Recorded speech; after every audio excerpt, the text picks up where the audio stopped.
వందల మంది జనం చేతుల్లో మండుతున్న కాగడాలు ఒకరిపై ఒకరి నిప్పులు విసురుకుంటూ సాగించే భీకర యుద్ధం. ఇది చూడడానికి అచ్చం సినిమా సీన్ లో ఉన్న ఇది కర్ణాటకలో ఏటా జరిగే ఒక అద్భుతమైన ఆచారం. అదే తూటేదార అంటే నిప్పుల సమరం.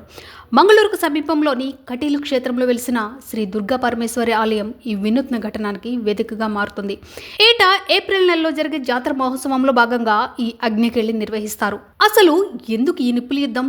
పురాణాల ప్రకారం ఈ ప్రాంతాన్ని పీడిస్తున్న అరుణాసురుడు అనే రాక్షసుని సంహరించడానికి దుర్గాదేవి భీకర రూపాన్ని ధరించింది.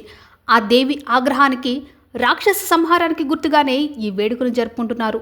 ఇక్కడ ఒక ప్రత్యేకత ఉంది. అత్తూరు, కొడెత్తూరు అనే 2 గ్రామాల ప్రజలు 2 వర్గాలుగా విడిపోతారు. కేవలం దోవతి మాత్రమే ధరించి ఎండు కొబ్బరాకులతో చేసిన కాగడాలను ఆయుధాలుగా మలుచుకుంటారు.